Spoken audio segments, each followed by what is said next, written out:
Well, it seems no matter where you look in Sitka, there is a chance that you could find a bald eagle. I happen to be at the Alaska Raptor Center right now. I have Jen with me. Thank you for having us here. Of course. So this is a place where you are definitely bound to see some bald eagles. Oh yeah, absolutely.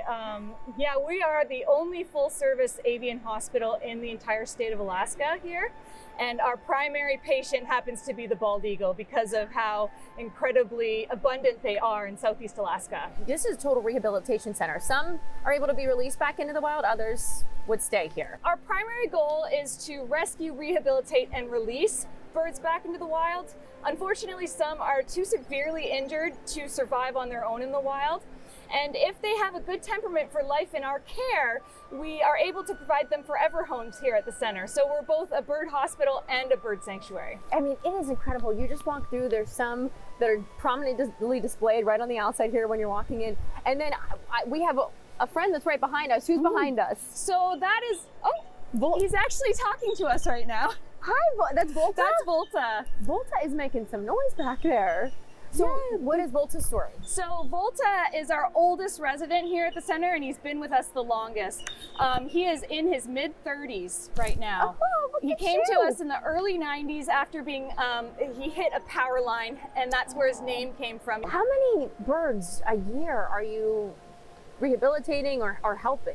So it varies from year to year, Okay. but we see around 200 patients every year. And it's not just the bald eagles then, you'll take in other birds? Any wild bird in need. From the smallest little hummingbird to trumpeter swans, we will come to the rescue. And then we get to learn from this. So you have these educational opportunities where people can sit and you have instructors come out and teach them all about these animals. Yes, that's a big part of our mission is education. We try to impart on people a love for wild things and wild places, and to try to preserve and conserve habitats for these majestic creatures. So I hear that there is someone you want me to meet.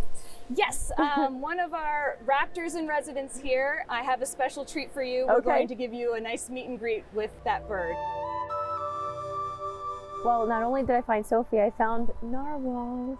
She's so beautiful. Is it a boy or girl? So it's kind of a hot topic here at the Alaska Raptor Center.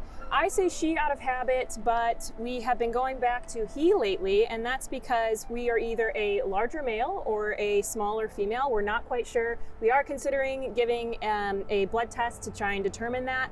But I say it kind of interchangeably. Okay. But sometimes he, sometimes she. So what kind of owl? So Narwhal is a great horned owl. A great horned owl. And great horned owls are one of the most widespread owl populations all over North America. So Narwhal was found, unfortunately, on the side of a highway in Fairbanks, Alaska in 2014 after being struck by a car. Luckily, with quick reporting, we were able to get to Narwhal and we got her in, started her rehab process, but we quickly learned that during that flight from Fairbanks to Sitka, her splint actually slipped and her wing began to heal incorrectly. And so what happened then is oftentimes people think, okay, left wing, it's damaged, multiple fractures, she can't fly. But in fact, she can actually fly pretty well. The reason she's non-releasable is because she actually lost her ability for silent flight. And so being able to sneak up on their prey is incredibly important. And now that her wing beats literally became louder as she's hunting, prey can hear her coming and she can't really hear where her prey is going. She says, oh, hello. Are you saying hello to me, Narwhal? Yeah. What do you You're think? very beautiful. I'm so glad I got to meet you. Yeah. Thank you so much for giving me this little private experience with her. Absolutely. She's incredible. Okay, there's one more thing I had to show you before we left the Alaska Raptor Center here. We're at the Flight Training Center. So this is where they start to rehabilitate, fly around. Yeah, so this is where we have the birds do their final stages of the rehabilitative journey. So they've already gone through ICU and a convalescent period. And this is where they basically do their physical therapy. As you can see over there, one of the eagles in this enclosure is demonstrating that it can fly. And that's the whole point. They're in this naturalized space. They're being exposed to the elements with this slatted roof here, keeping them, wild and strong. And then they can demonstrate to us when they're ready that they can fly and be sent back to freedom where they belong.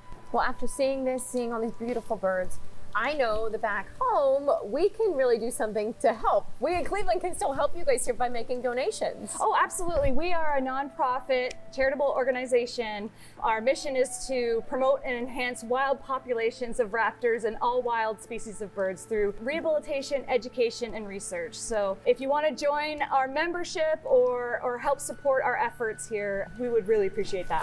And then one go There we have it. right in the middle of our shot. I feel like There's there's coming back around. Here we, There we go. there's no perfect way to That is amazing. Alaska Raptor Center here in Sitka. Jen, thank you for having us and taking us through this beautiful space. I mean, it is incredible. Oh, thank you. It's an absolute pleasure having you here. Wow, I am just blown away. I really am.